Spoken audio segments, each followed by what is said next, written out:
Shalom, friends. Welcome to another Shear in Talmud study. We're studying Gemara Berachot, Masechet Berachot. That means tractate blessings. It's a tractate that deals with so many beautiful ideas, and it really is a tractate that is filled with blessings. Today's Shear, we must thank an anonymous donor who has sponsored this Shear in honor of his dear parents, whose names are Shendel Bas Avraham Yitzchak and Michael Ben Choter Shmuel. For those who don't know, many times, every now and again, somebody comes through and makes a sponsorship for something that we're doing. It could be a set of books, or it could be for a shiur like I'm giving at the moment. And really, I say thank you so much for this donation, for this kindness. It makes such a great difference to us. It helps us to do the things that we want to in studying Torah and teaching Torah, in the outreach of Torah. And what greater way could a person respect their parents, their friends, their family, or in fact, even those, whether they are in this world with us alive or whether they have already departed this world. There is no real greater mitzvah than doing something in the merit of these other people. One really gives them a boost, let's say, whether in this world or the next world, through the action of Torah study that we do, or the action of the support of Torah that we're involved in. So again, I thank this anonymous donor for this kindness of sponsoring the shiur. And of course, I invite anybody who wants to join these shiurim. They are welcome to join. And if you wish to sponsor or donate towards a shiur and have the names mentioned or written inside the shiur itself on the bottom of the screen or the top of the screen as you wish, I'm more than delighted to do it. You're doing me a great favor, and I really want to reciprocate and say thank you so much for your kindness. You make such a great difference to me and to my family. So I'm Eliyahu Shear, if I did not yet mention, and I'm coming from Chesed Ve'emet in the holy city of Yerushalayim. Our website, www.lovingkindness.co.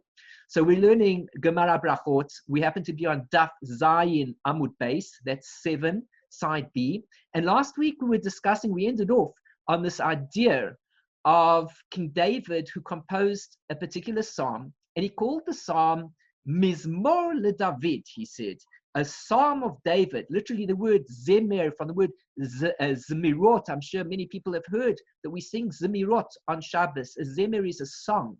So a mizmor, although translated colloquially as a psalm, really means a song of David. And we learned that in this particular song of David, he spoke about the fact that he was fleeing from his son Absalom. If we recall the episode that took place, King David was already old and he was going to die. And the eldest son, who was now living at that time, was Absalom. And Absalom decided he was going to take the rights to the malchus, to the royalty, to the kingship to himself. And he was going to rule over the Jewish people. And of course, at this point in time, Absalom decides he's going to kill his father. Once his father is knocked off, he'll be able to take the kingship for himself. So King David, of course, was in a state of fear. He didn't know what to do. And actually, what happened was that King David had been told before that he was going to be in a certain measure of trouble on account of the fact that he'd committed an aveira, well, in inverted commas, an aveira together with this lady by the name of Bathsheba. Everybody knows the story, that he had, Bathsheba was married to Uriah Haggiti. And King David basically saw her on one occasion when she was purifying herself from her menstrual cycle, from the niddah cycle, and he was attracted to her, and he wanted to engage in a relationship, a physical relation, intimate relationship together with her. And he found out basically that her husband, Uriah Haggiti, was part of his army, and he decided that if somehow he could get rid of this Uriah Haggiti, so to speak, he would be able to be married to this lady as well. And although technically speaking it wasn't an aveira, because when the soldiers would go out to war, they would give their wives a conditional get, which means to say that they were divorced even when they went into the war and they were alive. So nevertheless, the action that he took, that he put Uriah into the front lines, and as a result of that, Uriah was killed. And as a result of that, King David was able to marry Bathsheba. Nevertheless, it was considered to be a sin. Certainly in Hashem's eyes, it wasn't a positive thing to do. And he was held liable to a certain extent. And God said to him that he would bring trouble upon King David as a result of this. And King David didn't know where this trouble was going to come from. And if we recall from last week, we discussed possibly the trouble would have come from somebody in his family who would have been a mamzer, for example, a bastard, as we're going to read exactly what that is in a moment. He didn't know where it was going to come from. And later on, when he found out that eventually it was going to be his son, Avshalom, who would cause him all this trouble, he said, it's even better that the trouble come from somebody that I can relate to, that I know and I could deal with. And that is why he called this psalm of his Mizmor LeDavid, as opposed to what Rabbi Shimon ben Avishalom had said, that King David was saying that this bad was going to happen, and he was upset about it. He was worried that there would be a mamzer who would not have mercy upon him. And he didn't. Once he realized it was Avshalom that was going to cause all this problem, he called it a mizmor, a song rather than a kina, as we discussed at the beginning. Kina le David mi baile. He should have called it a lamentation of David, because it was a very sad thing that his son was going to kill him. Nevertheless, he was happier to have it that his son would be attacking him in the sense that it was played out, rather than he would be punished through a mamzer, for example, a bastard, etc. And that was where we left off from last week. If we take a look here on the side, we said that God had actually made a promise of two kinds. And what happened here, he said, when the Holy One, blessed be he, told him, the general principle that God does not renege on any promise of good, even if he made it contingent upon some condition that was not fulfilled, is extremely significant with regard to prophecy. And that's what this was going on here, that God was going to cause some bad to come about. The criterion through which the veracity of a prophecy can be determined is whether or not it came to pass. However, in a case where a prophet prophesied impending calamity, since it is known that God is a gracious God, compassionate, long-suffering, and abundant in mercy, repenting you of evil, as it says in the book of Jonah, it is possible for transgressors to repent and gain atonement. Therefore, a dire prophecy that is not fulfilled cannot serve as a proof that it was a false prophecy. And that is what Hashem said over here, that there's going to be some evil that comes from your house. And David didn't know who this evil was going to come from. And as he says over here, the mamzer. A mamzer is a child born from an incestuous or adulterous relationship, i.e. a child born from relations between a married woman and a man other than her husband, or between relatives who are forbidden to marry by Torah law, where the participants in such a relationship are subject to karet, which is excision, spiritual cutting off from God, whatever that expression means. An exception to this rule is the offspring conceived with a menstruating woman with whom sexual relations are prohibited under penalty of kares. The offspring of an unmarried couple is not a mamzer. A mamzer inherits from his natural father and is halachically considered his father's son in all respects. A mamzer may only marry a mamzeret, a female mamzer, or a convert to Judaism. Likewise, a mamzeret may only marry a mamzer or a convert. The offspring of that union is a mamzer as well. So these are many issues over here with regards to the halachic points of the mamzer. Basically, the idea is that if a woman who is married engages in a forbidden relationship, or alternatively, there is another incestuous type of relationship forbidden by the Torah, then the child that is born is called a mamzer. In English, we translate the word to be bastard, but there is no real translation for what we consider to be a mamzer. A child that is born out of wedlock is not called a mamzer. As long as the woman certainly is not married, then the child is just simply conceived out of wedlock. Likewise, if a child is conceived when the parents are not observing the laws of family purity, which means the child is conceived in a state of nida, then the child born from that relationship is called a ben or bat nida, the son or daughter of a woman who was in a state of nida. But that does not make the child a mamzer. It does indeed bring a certain type of blemish upon the child, but it is not in the category of mamzer, of what King David was talking about here, that he was worried that perhaps he would have a mamzer who would be attacking him. those are the basic notes. I'm sorry to have gone off the subject. I hope everybody understands what we're talking about. Please go back to the previous Shear for more information about the subject. Now we continue inside the Gemara itself. V'omar Rabbi Yochanan, Mishum Rabbi Shimon ben Yochai. We're coming up to Lag BaOmer in just a couple of days' time, and that, of course, is the day of the Histalkus, the Hilula of Rabbi Shimon bar Yochai, who died on Lag BaOmer. And Rabbi Yochanan says in the name of Rabbi Shimon ben Yochai the following: new teaching, mutar lihiskaros barishaim ba'olam hazeh. It is permitted to provoke the evil people in this world. What exactly is the Gemara talking about? Very interesting idea. Well, the world consists of good people and bad people, unfortunately. The question is whether or not we are entitled to act in a certain negative manner towards these wicked people or the evil people. Should we refrain from them altogether because they can cause us a lot of trouble? Or are we entitled to provoke them, instigate against them? Well, the Gemara says over here that according to Rabbi Yochanan, in the name of Rabbi Shimon ben Yochai, it is permitted to provoke the evil people in this world. Shene'emar. How do we know that? Because it says, Ozvei Torah Yahalelu Rasha, V'shomrei Torah Yiskaru Bam. Those people who forsake Torah, they praise the wicked or evil. Those people who guard the Torah, they may provoke, they will fight or they will provoke them. So we see over here people who are involved in the observance of Torah may provoke those people who are those who have left the Torah, who have strayed away from the Torah. Those who leave the Torah praise the wicked. It's a famous saying that those who don't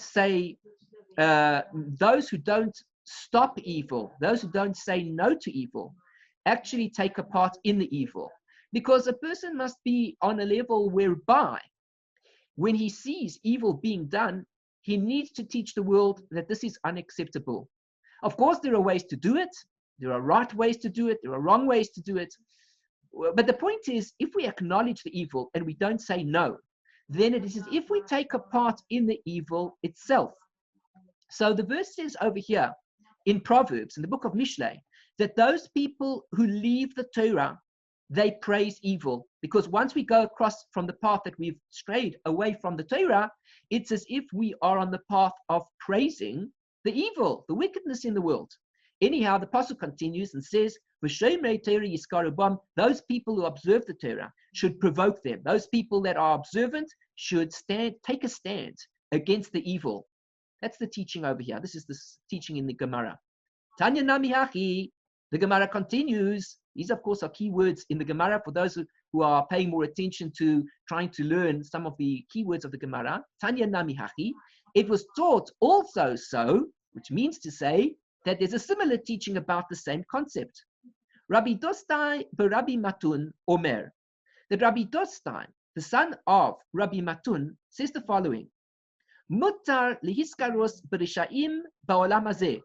It is permissible to be antagonistic, to provoke the wicked people in this world, says Rabbi Dostai.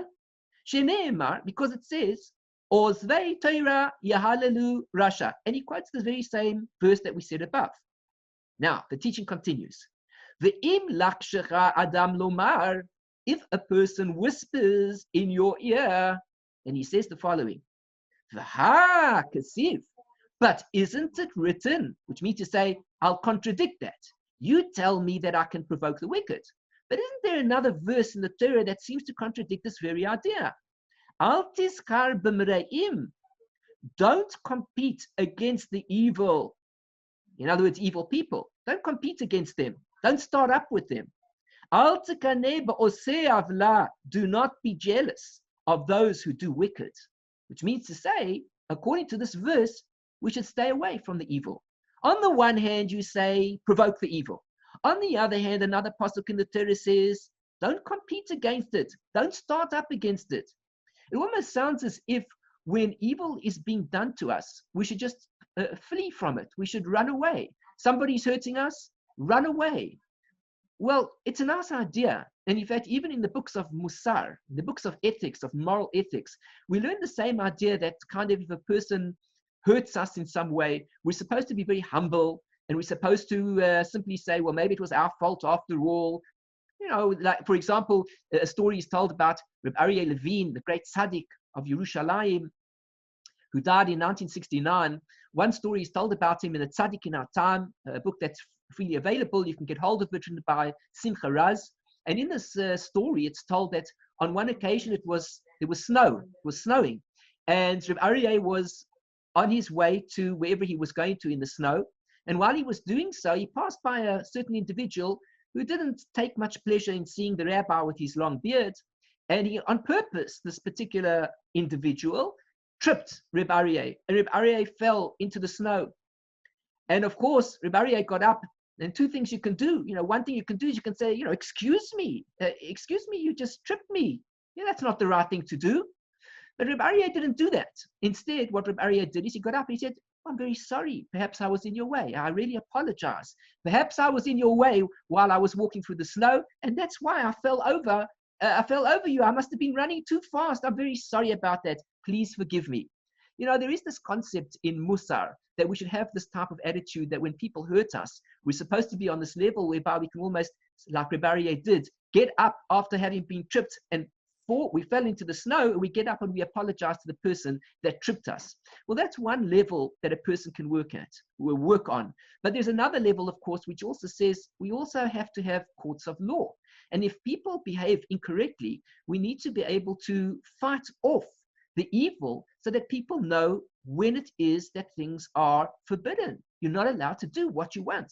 And if we don't take that stand, then those who perpetrate evil, both words really, when they continue with their behavior in evil, we need to put a stop to it. If we don't put a stop to it, then those people will continue in the behavior that they are involved in.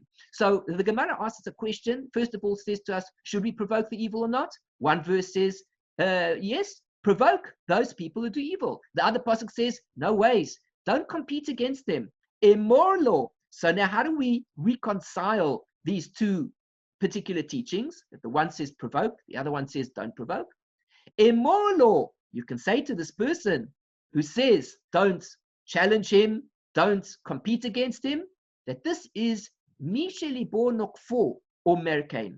A person whose heart strikes him says this, which means a person who is already going through struggles in his life, he is the type of person who says, don't provoke the evil. Because when a person is suffering himself, he says, stay away from more suffering. That would be the principle. Ela, but rather, you want to know what this really means? It means the following.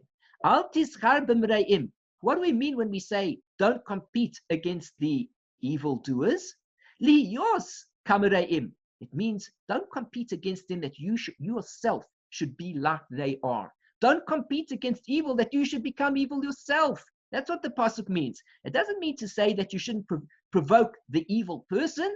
It means don't compete against the evil person that you too should be evil. Because you see that person behaving in an evil manner doesn't mean we also have to behave in that way. And that's something that happens to us a lot as well.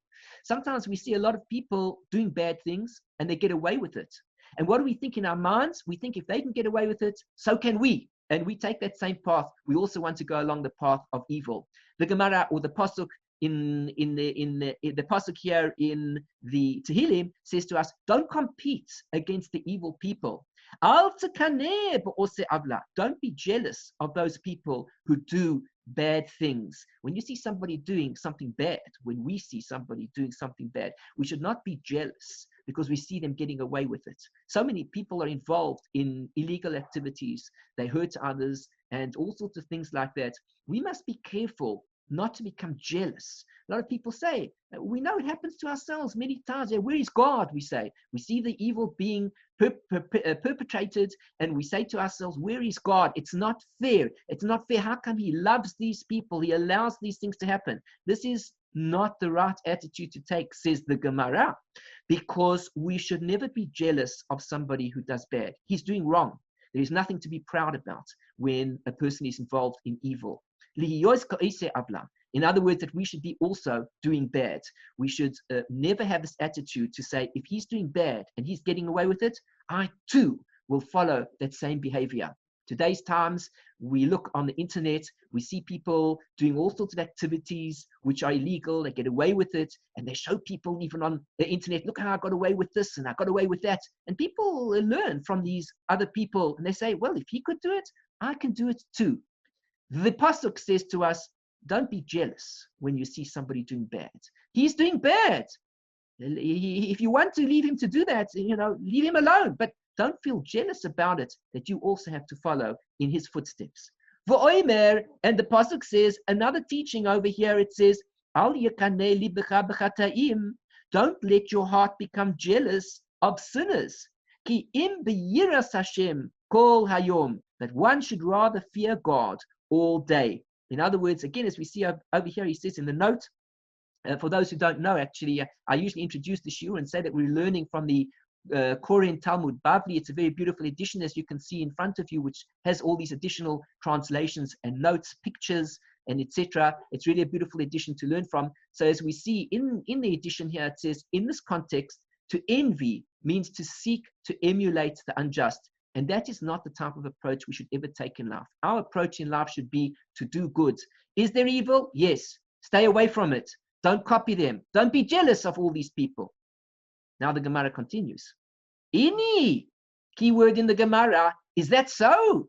Meaning to say, hold on a second. You tell me this whole story over here, but that seems to contradict something else that we learned. Is that so? The Amar Rabbi Yitzchak. And didn't Rabbi Yitzchak say the following? Imra Isa Rasha. If you see an evil person, Shehasha'a misacheket lo, and you see that the time is joyous for him, which means to say that things are going his way. Now we see this many times in life. We see Risha'im, evil people, who continue with their bad behavior, and it seems to be they never get caught out. They can do what they want. They can rob a bank, they can commit murder, they can do all sorts of horrific things. They never seem to be caught out. Al tiskare bo, then don't provoke that person. In other words, if one sees that a person as an evil person is successful in his ways, don't provoke him. Don't get involved in him, which means to say, the first teaching we learned is if you see somebody's doing evil, you can provoke him. But Rabbi Yitzchak tells us a different teaching. He says, don't provoke him. Why? Because the time, the hour is smiling upon him. Shene'emar, as it says, Yachilu derachav b'chol eis, which means to say that his ways prosper at all times. Why do his ways prosper at all times? He's an evil person. Must be that God is giving him his reward at this point in time. But there's going to come a time when, unfortunately, the reward will run out and he will be found liable. Perhaps he will receive his reward in this world and he will receive nothing in the world to come. Perhaps he'll be caught out in a few months' time or a couple of years' time. When all of his luck runs out, he's going to be held liable. In the meantime, God blesses him with all sorts of things. But the catch is, because God is blessing him, the Gemara says, stay away from him. Because the hour smiles upon him. Everything is going his way, which means if we try to fight the battle against him, the chances are we'll lose, because God has allowed him to win this battle.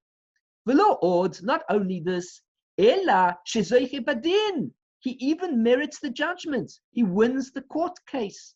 He wins the case simply because God says, I will allow him to win it because I wish to give him a reward for the good things that he's done in the world. Everybody did good things in the world. Everybody does do good things in the world.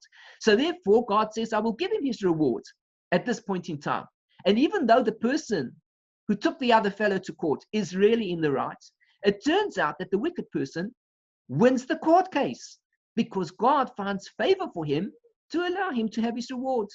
Shene'emar, this is a very important musar for ourselves that we have to absorb. Many times we know how many times we've been in the right, how many times we've tried to deal with bad people who intrude on our lives.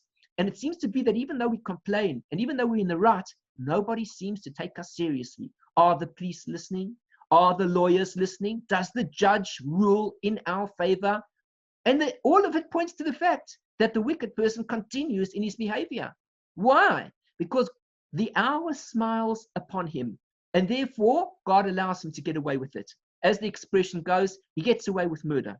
Sheneemar, because the pasuk says, Marom mishbatecha minegdo, which means your judgments are far beyond him.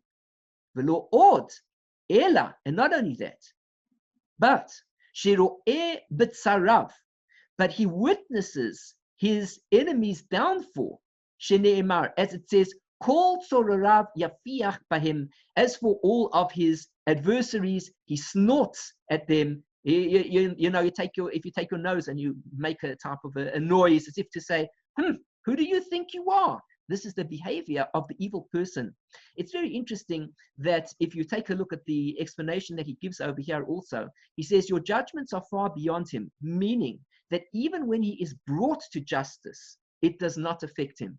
Even when the evil person is caught out, he walks into jail with a smile on his face. How many people know this? We've seen evil people today with the cameras in the courtrooms. We see how often it is that after this criminal has been caught out, there's a big smirk on his face. He's laughing, he's giggling, he laughs at the judge, he spits in the judge's face. Even when justice is done to the evil person so often doesn't even accept the judgment that has been put against him. He's only too happy to go to jail. In jail, he'll be the leader in the gang, and he'll get all the things that he needs to get, and he's not worried about a thing. And so even when we try to deal with the evil person, we don't succeed because he still gains, because he still feels happy in the evil that he's doing. It's as if we can't win the battle. So therefore, according to Rabbi Yitzchak says, be careful, because when we see an evil person succeeding, sometimes it's not in our best interests to try to attack him and provoke him, because when the hour smiles upon him, he will do everything he can and he will win everything that he can. And even if he loses, he still wins, because that is the way evil behaves. Take a look at this note here. A wicked person upon whom the hour is smiling. Several chapters in Psalms mention that there are times when a wicked person will be allowed to succeed in all his pursuits, so that his ultimate downfall will be complete. At those times, his success is from God, and even a righteous person who attempts to fight him will fail. Wow, that's big musar for us all to hear, and to be aware that sometimes when evil is involved in an activity, evil wins outright under every circumstance. And we should know that the fact that that person got away with it doesn't necessarily mean he's right at all. It simply means that in the ways of God, as we've discussed many times in this very Gemara, the ways of God are far beyond us. And God behaves in all sorts of mannerisms towards evil. He grants mercy upon who he decides to grant mercy upon. He has a chamber of treasuries in the world to come where he bestows goodness just because he decides to bestow goodness upon people. We don't know God's ways at all. And therefore, there are no rules in terms of how do we fight evil, because when evil attacks, could we win? One teaching the Gemara says, yes, you could win. And the other teaching the Gemara says, you better be careful, you might not win. Lo kasha, says the Gemara, this is not a difficulty. We've got a contradiction here between the two different teachings. And the Gemara says, let's resolve it. This case, b'mili didei. This refers to things that relate to him. This case, b'milei dishmaya, relates to things pertaining to heaven, which means to say, when it's things that pertain to him on a personal level, stay away from him. When it's things that pertain to things related to God, attack him. Because what he's doing when it comes to God is the wrong thing. And on that level, a person is allowed to intrude on the evil perpetuated by this wicked person. Whereas if a person is just dealing with the general matter of evil that another person is doing, he'll probably win.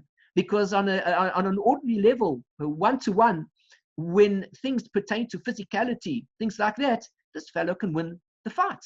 But when things pertain to a level of God, then, of course, as he says here, it is a mitzvah to confront them and that is related to matters of heaven. We continue. V'i bias ema, for those who are learning the words of the Gemara, it means the following. And if you want say, which means I'll give you another understanding, that you should know this is not a contradiction. Why? Because ha vaha b'milei dishmaya, in both cases where we said to refrain or to attack, it was referring to cases related to heaven. V'lo kasha, and there's no kasha, there's no difficulty. Ha barasha shehasha'a misacheket lo. In one case where we refer to the fact that one should not attack an evil person for the evil that he's doing, is referring to a case of an evil person when things are going his way, when the hour smiles upon him. Ha, and the other case where it says don't attack him, meaning even in matters of heaven, barasha she'ein hasha'a misacheket lo. That refers to the time of an evil person when the hour is not smiling upon him. And since the hour is not smiling upon him, we stand a chance of winning the fight. And when we see that there is a wicked person and things are suddenly taking a dip for the worse in his life, you can attack him. Because the chances are he's going through a hard challenge in his life and God is not supporting him for the evil. Under those circumstances, one can attack him. But when we see that the person is succeeding in what he's doing, even if it pertains to matters of heaven, be careful, because he'll win even that fight. V'i bais ema, and if you want say, which means to say, I'll give you another teaching that will show you that maybe the contradiction can be resolved in another way, this is how we can say. Ha baha barasha she'asha misacheket lo. This one and that one are both talking about the case of the evil person who the hour is smiling upon him, all is going well, v'lo kasha. And you should know, it's not difficult. Ha b'tzadik amur. There's no contradiction. There's no difficulty involved. One case where we say you may provoke the evil person is referring to a tzaddik gamur, which means to say, if you, the Gemara says to us, if I am the tzaddik gamur, then I can involve myself in the attack against the Rasha. Ha b'tzadik she'enu gamur. This one is referring to the case of a tzaddik who is not a complete tzaddik. If your person is a tzaddik, a complete tzaddik, he may attack the Rasha, the evil person, even if the person has things going well for him, even if it seems to be like he's on the upside and all is good, you can still attack him. As long as what? As long as you're a tzaddik gamur, a complete tzaddik. However, if a person is a tzaddik she'enu gamur, and those, of course, who've joined us for the Tanya Shiurim well know this concept. We've been speaking about again and again the different levels of people. The tzaddik gamur, the complete tzaddik, a tzaddik she'enu gamur, a tzaddik who's not complete tzaddik, and the Rasha gamur and the Rasha she'enu gamur, and so on and so forth. So if a person is a tzaddik and he's enu gamur, he is not a complete tzaddik, then he should not become involved with the arguments and the provocation against this Rasha. To Omar Rav Huna, because Rav Huna said, "My diksiv." What does it mean that the pasuk says the following? Lama tabit boidim tacharish bebala rasha tzadik mimenu. What does this pasuk mean, which says, "Why do you look on those who deal treacherously and hold your peace, when the wicked swallow the tzaddik who is greater than he is?" Beki Rasha bolea tzaddik. It's a very interesting idea. Does a wicked man swallow up a righteous man? V'hakasiv. How can a wicked person swallow up? You know, many people say, like, they refer to a person, they say, that person will eat you up for breakfast. So what they mean, of course, is that the person is so different, so far on a different level to where we are at, that they say, so to speak, as an expression, that they'll eat you up for breakfast, they'll swallow you alive, for good or for bad, whichever way we look at it, mostly for bad. The wicked man swallows the evil, the wicked man swallows the righteous man, because he wants to take everything away from him. He wants to destroy him completely. Veki Rasha bolea tzaddik. It's very strange. Can a wicked person really swallow a righteous person? V'hakasiv. Doesn't the verse say, the Gemara is questioning, doesn't the verse say, Hashem lo ya'azvenu biyado, that Hashem will not leave him into his hand, which means that Hashem will not leave the tzaddik to be in the hands of the Rasha, which means to say the Rasha cannot swallow the tzaddik. Ukesiv, and there's another pasuk that says, Lo ya'uneh letzaddik kol aven, Hashem will not cause to the tzaddik any type of he will not cause any type of mischief. He will not cause any type of mischief. No bad will come to the tzaddik, meaning from this Rasha. He won't allow it. The pasuk says, God won't allow the tzaddik to be destroyed by the Rasha. Ella. So how can we reconcile these two ideas that the Rasha is going to swallow up the tzaddik? Because what we're referring to is tzaddik mimenu boleya. A person who is evil can swallow somebody who is more righteous than he is. Tzaddik gamur.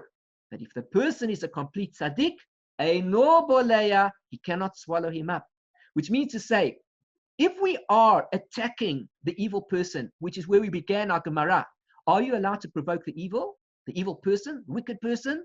The answer is, at the end of the day, you have to be careful of a few things. Because when the hour is smiling upon this person, he'll be successful. And then we learned other conditions attached to it. And now the Gemara comes to a sort of conclusion and says to us, at the end of the day, be careful. Because an evil person has this ability to swallow up a person who is more righteous than he is. But if the person who is more righteous than he is not a tzaddik gamur, you see, if he is a tzaddik gamur, the Rasha cannot swallow him up.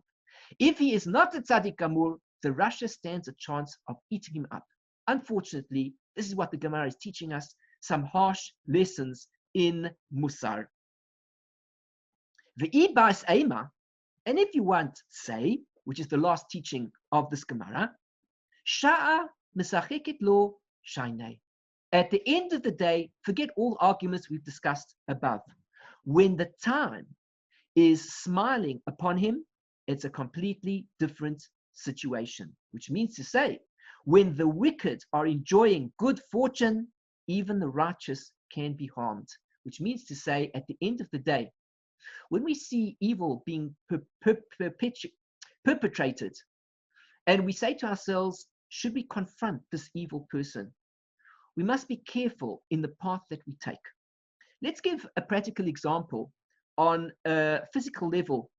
Those who are involved, for example, in martial arts, even a person who's black belt, 5th Dan, 6th Dan, 10th Dan, doesn't make a difference. He's the best in the world. But you know, even a bullet that flies out of a gun can kill him in 1 second. So when this person confronts an enemy, he has to judge within himself whether he wants to begin the fight or whether he wants to flee from the fight. Those who know the real techniques of fighting know that your best defense is to simply not start the fight at all. Because if we refrain from the fight and we're able to leave this person in peace and nothing happens, we walk away safe. However, even if we are master martial artists, if we don't know that something is in the air, we don't know that there's somebody else behind us and somebody else behind him, and we don't know what we're confronting in front of us, and we engage in the fight that is in front of us, we don't know where we'll end up, because sometimes, even though we might be great warriors, there's something else just around the corner waiting for us that can destroy us. So that means to say we have two options. When we are confronting an evil person, our first option could be to simply leave the evil person. But the second option can be, when we're involved in an attack, we must certainly defend ourselves and do everything that is necessary to win this battle. At that point in time, there's no question. That is why we've learned this art of martial arts, so that we can protect ourselves from the evil person who is attacking us. Now, the Gemara is teaching us over here, as we see, an unbelievable lesson. When it comes to normal matters of living, now we're not talking about a physical fight. We're talking about just an ordinary matter of living where there is trouble with an evil person in our lives. We have to know, can we confront the evil person and attack him, or should we refrain from doing so? The Gemara has enlightened us into a number of levels of how we can take the situation. Whatever the case is, sometimes it happens that the evil person still wins. And the Gemara explains why this is. Because sometimes sha'a misacheket lo shiny. Sometimes when the hour is smiling upon the evil person, it is a different case altogether. And even a tzaddik kamur, even a person who is a completely righteous person, can be affected by the actions of the wicked person, simply because in Shamayim there is a blessing that is being bestowed upon this evil person to allow him to continue the evil that he does. For whatever reason, he will be held liable for it at a later stage. But at this point in time, Hasha'a misacheket lo shaynei, it is different. The hour is smiling upon him. We must be careful. The Gemara continues. A new teaching. V'omar Rabbi Yochanan mishum Rabbi Shimon ben Yochai. We're learning about all these teachings that Rabbi Yochanan is teaching in the name of Rabbi Shimon ben Yochai. And he says the following. Kol hakoveya makom letfilato. Everybody who fixes a place for his prayer, which means to say that he davens in the same place every day for Shacharis, for Mincha and Ma'ariv. It could mean, for example, that he literally has a place in the shul, which is his own chair, and he sits in that place all the time. Or it could also mean that he davens in the same shul. Even if he changes his place, please don't become so overwhelmed. If you have got a place in the shul, sometimes more harm can be done because you have a place in the shul towards other people than less harm, because sometimes a person sits in one seat, one gets very angry and embarrasses the person, shouts at them, tells him to get out, tells him to get out of the shul. What are they doing sitting in the seats? Don't you know? You have to pay heavy fees in this particular shul, and all these seats are already taken. You may not sit here, and so on and so forth. So sometimes what the pasuk means over here, this is a teaching, I should say, means is not necessarily that you have a particular seat and you've got to get all uptight about that particular seat. It's your seat. Nobody can sit in that seat. But kol hakoveya makom letfilato can simply mean whoever has a fixed place to daven. He davens in a particular shul, and certainly at least if he can't sit in that particular seat, somebody else is there, he can sit within 4 amos of that seat. And that is still considered to be his makom kavua. It is still considered his fixed place. It is still the place that he davens in. Oivav noflim tachtav, how important it is to have a fixed place, that his enemies fall underneath him, which means if a person fixes a place for himself that he's going to daven every single day, the same place, then he has with him a blessing that his enemies will fall before him. Shene'emar, as the pasuk says, v'samti makom la'amni le'Yisrael, and I've made a place for my nation, the Jewish people. Unetativ, and I've planted it. V'shachan tachtav, and they shall dwell underneath it. They'll dwell there. V'lo yirgaz od, v'lo yosifu b'nei avla la'anoisoi kasher barishoina. And they'll dwell in their own place, and through setting aside a place for prayer, they will merit to be disturbed no more. Neither shall the children of wickedness afflict them anymore, as in the beginning. Which means to say, when a person has his fixed place to daven, even the enemies that he has are going to fall underneath him. Fine. Rav Huna Rameh. Rav Huna raised a contradiction. The word Rameh means to raise a contradiction. And he says the following. In this verse over here that we were reading in Shmuel, where it said over here, la'anoisoi, in order to afflict them, he says, kasiv la'anoisoi, to afflict them. That's what it says. Or kasiv, and it is also written, lechaloisoi, which means to destroy them. So it says here, lo yosifu b'nei avla lechaloisoi. That's another verse in the book of Divrei Yamim, in the book of Chronicles, where it says to destroy them. Which one is it? Is it to afflict them, or is it to destroy them? Answers the Gemara, Batchila la'anoisoi. In the beginning, it's like an affliction, meaning the enemies of Israel intend first to afflict them, or the basof, and in the end, lechaloisoi, to destroy them completely. Why did they get this blessing? They got the blessing because they fixed their place to daven, meaning to say they have a particular shul that they daven in. Of course, if you do happen to have a place to daven in and it's your seat, kol hakavod to you, you pay your shul fees, you're entitled to it. But just remember that there's always a balance. And if one finds oneself in a difficult situation, somebody happens to be sitting there at a point in time, one doesn't have to outweigh the value of the reward for the aveira against the cost of the reward of the mitzvah against the cost of the aveira, of the punishment of the aveira, that a person will kick somebody out of his seat in order to have his fixed place so that the enemies will fall under one. That's not what we're talking about. But as a minimum, a person should certainly have a place to daven, and that is called his makom kavua, his shul that he davens in. It's his fixed place. Where possible, he should certainly have a fixed seat that he davens in every day. And if it's not possible because somebody else happens to be sitting there, he can sit in the seat next to it, and he doesn't have to be upset. He is still sitting, relatively speaking, in his makom kavua, and all is well. A new teaching in the Gemara. Another teaching of what Rabbi Yochanan said in the name of Rabbi Shimon ben Yochai. Greater is the service of Torah, more so than its study. These are very famous words. Rabbi Shimon ben Yochai is teaching us a very powerful statement here in life teaching. Many people study Torah. They open up the books, they read it, and they become big Talmidei Chachamim. You can ask them all sorts of questions about what it says in this place, what it says in that place. They answer you by peh, off by heart. They can quote anything that you ask them about. The truth of the matter is that while it is one thing to study Torah, it is a greater thing to serve the Torah scholar who already is the Torah. Because when we're involved in the relationship with a real Torah scholar who already has absorbed all the Torah into him and who practices the Torah, we ourselves learn how to practice the Torah. There is a big difference in a person observing Torah law because of what he studied in the Shulchan Aruch, and according to what he studied because he saw his Rebbe behaving in a certain way. His Rebbe, who had mastered the material 30 years before already, and has been practicing his life for 30 years in this way, and he sees his Rebbe behaving in this way, he knows for sure this is how the Torah must be practiced.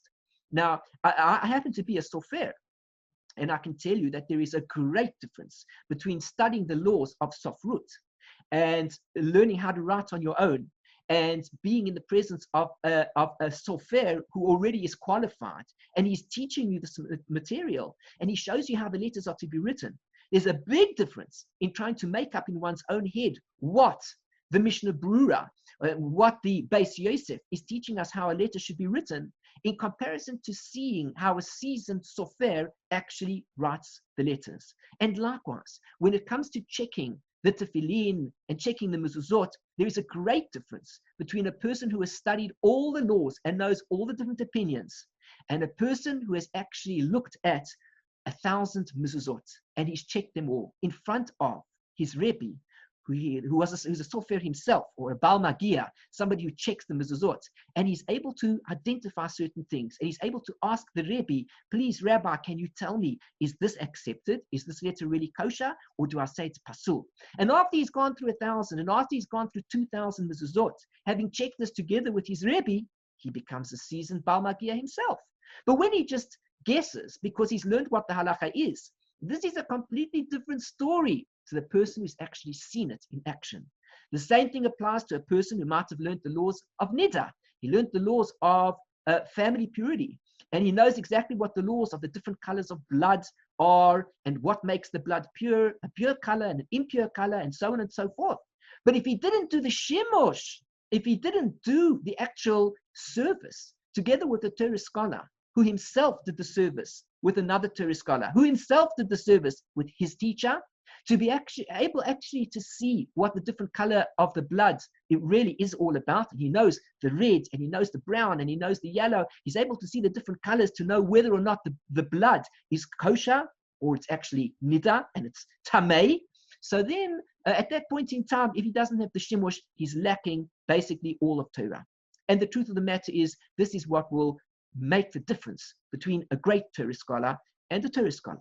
Because a great Torah scholar will have also served other rabbis. He will have asked thousands upon thousands of questions from his Rebbe, who himself has asked thousands upon thousands of questions from his Rebbe, and he will see how his Rebbe behaves. He will see how his Rebbe makes a bracha. He will see how his Rebbe washes his hands. He will see how his Rebbe gets changed, the right side first and the left side afterwards. And he'll see exactly how his Rebbe is behaving, and he will know the right way to behave. That is greatness in Torah. This is what Rabbi Yochanan is saying to us in the name of Rabbi Shimon ben Yochai. Greater is the service of Torah, more so than just studying it. How do we know this? Because, again, when we learn Gemara, we have to always speak about it in the way of, if we say a statement, if we state something, we need to back it up with some proof. Well, here's the proof. It says so in the Tanakh. Everybody learned the Tanakh because that's the basis of where we're getting all our rules from the Tanakh itself. Po Elisha ben Shaphat. This is what it says. Here is Elisha, the son of Shaphat, Asher yatzak mayim al yedei Eliyahu, that he poured water onto the hands of Elijah the prophet. And look at what the words say. Here is Elisha. Elisha, of course, was the student of Elijah the prophet, and he took over the role of prophecy when his teacher died. In fact, he got twice the Ruach HaKodesh, the divine inspiration that his teacher had when his teacher died. We all know how great Eliyahu Navi was, Elijah the prophet. How great was Elisha then? But what made Elisha so great? Because here is Elisha, the son of Shaphat, who poured water on the hands of Eliyahu. Lamad lo ne'emar. It doesn't say that he studied from Eliyahu. Ela yatzak. It says he poured the water. He actually was involved in an action with his Rebbe. He was interacting with his Rebbe. He was involved in the reality of what the Torah is on a physical level, a physical spiritual level. There was his Rebbe, the ultimate Navi of the generation. And he was involved in a relationship with him to see exactly what has to be done. Melamed, it teaches, greater is the service of Torah, more so than is the study of the Torah. Let us just take a look at this note over here. Service of Torah, shimusha shel Torah. Some say that this phrase refers to more than service of Torah scholars. It primarily instructs that it is possible to learn a Torah study approach only through listening to Torah scholars discussing halachic matters and arriving at halachic conclusions. One who merely studies the pronouncements of the sages is incapable of gaining a profound understanding of the rationales and the different aspects of the halachot. So this is very important also to know that if a person is, again, two different types of ways that a person can involve himself in studying Torah. One is when a person is involved, like we're learning at the moment, where we learn the Gemara and we have different arguments taking place. And at the end of the day, especially in the halakhic parts of the Gemara, we see that there are debates going on. One rabbi says one thing, another rabbi says another thing. We can close the book very often and we don't even know what the halacha is. Well, the thing is like this, that if a person never gets to hear what that final halacha is, he's going to lack a substantial amount of Torah study. Because the reality is that what we're trying to study in Torah is to know what to do. If we just sit and read books all day long with the hope of knowing what to really do, we don't find the answer. Because we engaged in so much debate. When it comes to Shabbos, can we cook the food this way? Can we cook it that way? Is that called cooking? Is that not called cooking? May we put the pots on the stove in this way? May we take it off in that way? May we return it in that way? We learn all these different discussions. But at the end of the day, there's so many discussions that one becomes so involved that one doesn't really know what to do. One has to turn to the rabbi and we have to say, Rabbi, can you help me to understand what is the practical halacha? And of course, the more a person serves his teacher, the more he's involved in that practical application, the more he will be able to understand this is what the Torah is really all about. Don't try to jump into Torah study and think that Torah is all about simply reading books and suddenly one becomes a Talmid Chacham. Some people pick up the handbooks of Kabbalah, for example, and they say to themselves, now I know all the secrets of the Torah. I read this English translation of XYZ, and I know all the secrets that there are in the Torah. But this is a powerful subject that we're speaking about. Kabbalah, when a person studies Kabbalah, the word means to receive. Because one has to receive from his teacher. One has to be involved in the interactive experience with his teacher. His teacher explains to him, this is the process that takes place. This is the structure of the worlds. This is what's going to happen when a person involves himself in a deep level of meditation. And he begins to teach him all these things, giving him the keys to the Kabbalistic tradition. It's all about getting the keys for Torah. And one gets the keys from one's teacher. More than one will ever get from studying Torah, one will get from being involved in an interactive relationship with one's Rebbe. The Shimusha Shel Torah, the service that we involve ourselves in together with our Rebbe, that gives us the real Torah that we need to learn. The Gemara continues. Omalei Rabbi Yitzchak le Rav Nachman. Rabbi Yitzchak said to Rav Nachman, a new story, a new teaching. He asked him the following: My timer lo ase mar levekanishta letzaluye. Rabbi, he said to him, why is it that the master has not come to shul to pray? We learned about the importance of davening in a shul. We learned about the importance of having a fixed place to daven, where one's prayers are answered. All these different things we've been learning about in this Gemara. And very strange that Rav Nachman, who was a very great man, didn't come to shul to daven. So Rav Yitzchak asked him, why did the master not come to shul? Omalei, he said to him, Lo yachilna. I'm sorry, but I wasn't able to. Omalei, he said to him, and of course he wasn't able to. He was ill perhaps, and he wasn't able to come and daven in the shul. So he said to him, Omalei, lekanfei lemar asara v'litzalei. You know what you should have done, or what you should do? Gather up, let the master gather up for himself 10 people and pray. Meaning, all right, you couldn't come to shul to daven. Get 10 guys together in your home and daven at home. Nobody says you have to daven in the shul, but at least daven with the minyan. That's important. Omalei, he said to him, Tzricheli milta. You know something? It's a big burden for me. Tircha, it's a burden, li, for me, milta, this thing. It's a little bit tricky, it's a hassle. How many of us know the story? We don't want to go to shul for some reason, or we're unable to go to shul for some reason. Somebody says, well, get a minyan at your house. You say, are you crazy? I've got to try and find 10 people to get to my house. And they're going to come and daven with me. It's not so easy all the time. V'lei melei mar ishlucha tetzibura. So Rabbi Yitzchak says to Rav Nachman, he says, then you know what you should do? Let the master send out a messenger of the community. Let the master say to the Shaliach Tzibur, Ve'idana de mitzalei tzibura, at the time that the community is praying, leisei velodei lemar, let them come and inform the master. So in other words, this is a great idea. If a person cannot daven in shul and he doesn't have a minyan at home, there's another way that he can deal with davening with the community. And that is by davening with the community at the same time that they daven, even though he's at home.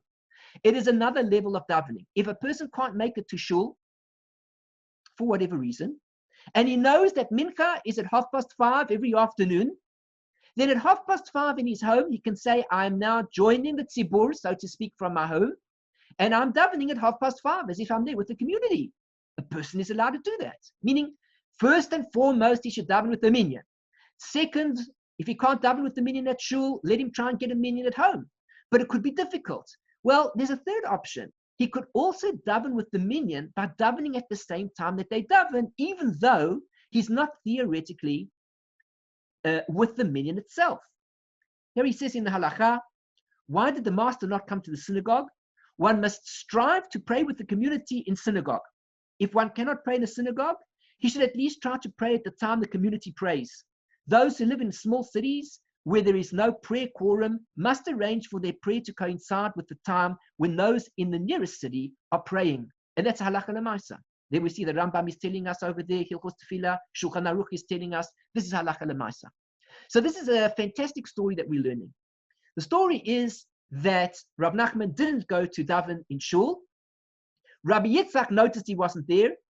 We've learned throughout the Gemara up until here how important it is to have a fixed place to daven in shul, how important it is to daven in the community, etc., etc. And we now need to know the halachot of a person like in our times right now.